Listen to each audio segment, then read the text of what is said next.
Sudah dikasih kesempatan bertobat, tapi masih berbuat kesalahan lagi. Kemudian apakah kemudian ayahnya akan mengusir dia dari rumah?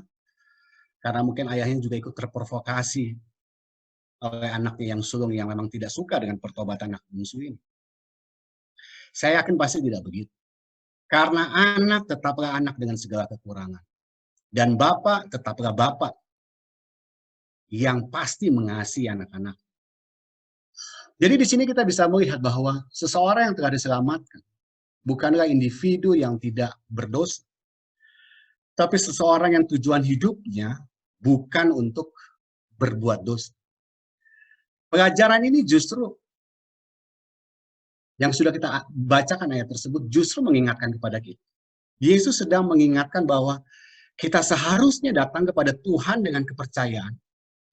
Seperti seorang anak datang kepada ayah yang pengasih. Bisa jadi dalam kehidupan kita, bapak biologis kita ini di dunia ini mungkin jahat. Di mata keluarga atau tetangga. Tetapi tetap saja bapak biologis kita ini mengasihi anaknya. Justru itulah dibandingkan. Kalau bapak biologis kita saja bisa saja jahat tapi mengasihi anak. Apalagi bapak kita yang di sorga. Karena hubungan kita dengan Bapa di sorga ini lebih kuat daripada hubungan apapun di dunia ini. Jadi pelajaran pertama tentang hadiah yang terbaik. Hadiah yang terbaik yang pertama adalah bahwa bagaimanapun kehidupan kita, Bapa tetap mengasihi kita. Kalau kita pikirkan itu baik-baik dalam kehidupan kita, kita tidak akan pernah ragu untuk datang, berdoa, meminta kepada Bapa. Cuman sekarang masalahnya ada pelajaran kedua yang mungkin bertentangan dengan yang pertama yang kita pikirkan. Apakah kemudian karena Bapak kita baik, kita berdoa dan minta apa saja Tuhan akan berikan? Ini permasalahan. Kalau kita perhatikan di Lukas 11 ayat 13. Jadi jika kamu yang jahat tahu memberi pemberian yang baik kepada anak-anak, apalagi Bapamu yang di sorga. Kita ketahui bahwa di ayat sebelumnya, Yesus sedang menggambarkan bahwa yang diminta oleh manusia itu adalah ikan dan telur. Ini adalah hal-hal yang berhubungan dengan jasmani. Kemudian Yesus katakan, nggak mungkin kamu sebagai anak yang minta ikan dan telur kepada Bapamu. Bapamu di dunia ini, Bapa biologismu. Kemudian akan memberikan kepadamu ular atau kalajengking. Yang kita harus ketahui adalah, ketika ayat di Lukas 11 ayat 13 mengatakan, apalagi Bapamu yang di sorga. Ia akan memberikan, di sini tidak tercatat, dia akan memberikan ikan, dia akan memberikan telur. Tetapi yang dikatakan di sini adalah, ia akan memberikan Roh Kudus kepada mereka yang meminta. Inilah yang menarik dari hadiah yang terbaik. Hadiah yang terbaik yang pertama adalah kita mengetahui bahwa Allah mengasihi kita. Sungguh sangat mengasihi kita. Tetapi hadiah yang terbaik, yang penting yang harus kita ketahui, bahwa tidak semua permintaan kita yang bersifat jasmani, yang seharusnya itu kita minta kepada Tuhan. Karena Bapa kita di surga berjanji memberikan hadiah yang terbaik itu adalah apa? Roh Kudus. Dan ini penting bagi kita semua. Karena kalau kita mengajarkan kepada anggota jemaat kita ataupun kepada anak-anak kita, berdoalah minta kepada Tuhan apa saja yang kamu mau, pasti Tuhan akan berikan. Maka kita tidak akan bedanya dengan pendeta-pendeta yang menganut paham teologi kemakmuran. Berpikir bahwa apa saja kalau kita minta kepada Tuhan, maka Tuhan akan berikan. Seharusnya justru yang kita ajarkan kepada anggota jemaat kita, kepada murid-murid kita, kepada orang-orang yang kita layani misalnya, bagi mereka yang penginjil, literatur, atau bahkan kepada anak-anak kita, pada keluarga kita. Bagaimana kita meminta kuasa Roh Kudus yang harus menjadi bagian. Kenapa harus Roh Kudus yang diberikan Bapa? Kenapa Roh Kudus yang menjadi pemberian yang terbaik, hadiah yang terbaik? Roma 8 ayat 5 katakan begini, sebab mereka yang hidup menurut daging memikirkan hal-hal yang dari daging. Tapi mereka yang hidup menurut roh memikirkan hal-hal yang dari roh. Karena keinginan daging adalah maut, tetapi keinginan roh adalah hidup dan damai sejahtera.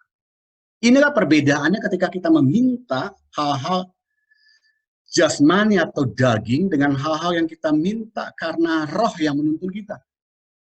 Atau karena roh yang memberikan kita. Ada perbedaan yang sangat penting antara meminta perkara-perkara jasmani ini dibandingkan meminta Roh Kudus. Jelas di sini katakan yang kita butuhkan hanya Roh Kudus.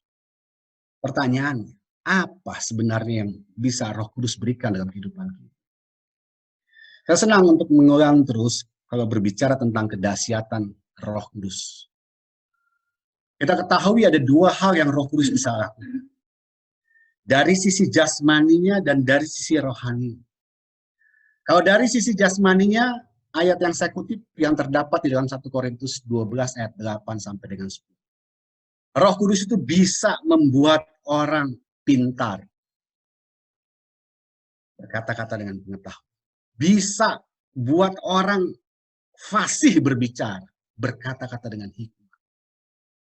Makanya kalau kemarin saya bayangkan pendeta Dayana Iboho ketika berbicara seperti orator, itu pasti karena kuasa Roh Kudus. Berkata-kata. Kalau saya bayangkan, siapa ya, pendeta-pendeta kita pintar-pintar. Banyak kalau saya mau sebutkan. Itu pasti karena kuasa Roh Kudus berkata-kata dengan pengetahuan. Roh Kudus bisa memberikan iman, bahkan iman saja Roh Kudus yang memberikan. Iman tidak dilihat berapa tahun kita sudah menjadi orang Advent atau belajar firman Tuhan atau bahkan jadi pendeta. Roh Kudus bisa memberikan karunia untuk menyembuhkan, pendeta Austin misal. Roh Kudus bisa memberikan kuasa untuk mengadakan mukjizat yang Yesus lakukan. Ini karena Roh Kudus kita sudah pelajari di Kisah Para Rasul 10 misalnya, karena kuat kuasa Roh Kudus yang menyertai Yesus sehingga dia bisa menyembuhkan orang. Roh Kudus juga bisa memberikan karunia untuk bernubuat. Kita semua dituntut untuk bernubuat 1 Korintus 14. Atau hal-hal lain ya, membedakan bermacam-macam roh. Ini yang saya tuntut dari Bapa agar Roh Kudus diberikan kepada saya. Membedakan bermacam-macam roh sehingga saya bisa memimpin suatu jemaat dan mengetahui karunia yang Tuhan berikan masing-masing kepada mereka dan menempatkan mereka sesuai dengan karunia tersebut.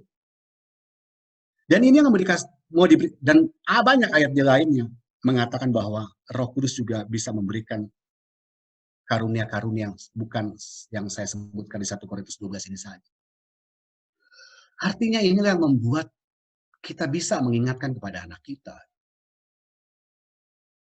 Nah, jangan pernah tinggalkan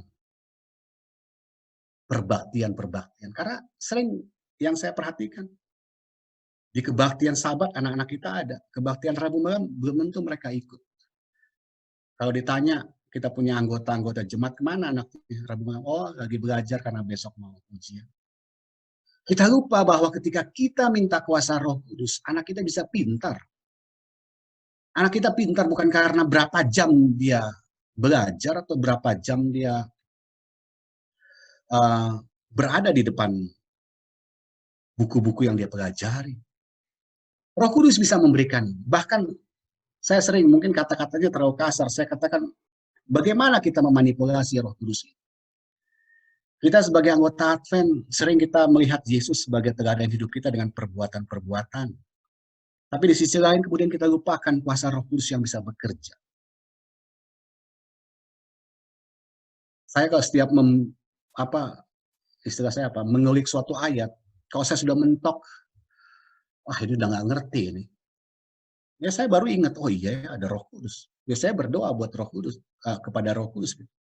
Bagaimana supaya ini bisa saya mengerti lebih dalam untuk dapat dimengerti. Dan saya tahu itu, bahwa hanya kuasa Roh Kudus yang membuat kita bisa mengerti segala sesuatu. Apa yang tidak bisa kita lakukan secara jasmani kalau kita mengandalkan Roh Kudus. Dan ini yang mau diingatkan kepada kita. Secara jasmani kita bisa hebat. Dan begitu juga secara rohani. Makanya kenapa kemudian dikatakan bahwa Bapa akan memberikan Roh Kudus kepada mereka meminta. Apa yang tidak bisa diperbuat oleh Roh Kudus untuk mengubah karakter kita. Makanya kenapa Galatia 5 ayat 22 sampai 23 katakan bahwa buah roh, ini kan pekerjaan Roh Kudus. Kalau Roh Kudus bekerja dalam kehidupan kita, buah roh itu kasih, sukacita, damai sejahtera, kesabaran, kemurahan, kebaikan, kesetiaan, kelemah lembutan, dan bahkan penguasaan diri. Pada saat ini, kalau ada umat-umat Tuhan yang khawatir, ingatkan, hanya Roh Kudus yang dapat membuat mereka itu merasakan damai sejahtera. Jauh daripada kekhawatiran oleh karena pandemi COVID-19. Apa yang kita takutkan gitu? Kalau buah Roh Kudus itu sudah bersama-sama dengan kita. Bukan hanya damai sejahtera, bahkan sukacita menjadi bagian kita. Dan itulah mau diingatkan kepada kita. Bahwa apapun kebutuhan kita, baik secara jasmani maupun rohani, kebutuhan terbesar kita adalah dipenuhi terus-menerus dengan Roh Kudus. Itulah sebabnya Yesus memerintahkan kita untuk datang sebagai anak-anak yang membutuhkan. Hadiah yang terbaik datang dari Tuhan. Yang pertama adalah hadiah yang terbaik. Allah tetap mengasihi kita. Mintalah, datanglah kepada. Dan yang kedua adalah Allah dengan senang hati akan mencurahkan Roh Kudus kepada siapapun yang meminta. Yang akan membuat kita dahsyat secara jasmani, yang akan membuat kita juga dahsyat secara rohani. Itulah sebabnya kutipan yang diberikan kepada kita semua. Di dalam Kisah Para Rasul halaman 50 dikatakan begini. Roh Nubuat katakan, Tuhan lebih dari bersedia untuk memberikan Roh Kudus kepada orang yang melayani, lebih daripada orang tua yang memberikan pemberian yang baik kepada anak-anak. Untuk mengalami baptisan Roh setiap hari, setiap pekerja hendaklah menaikkan permohonannya kepada Tuhan. Tuhan memberkati kita semua dengan firman. Amin. Terima kasih.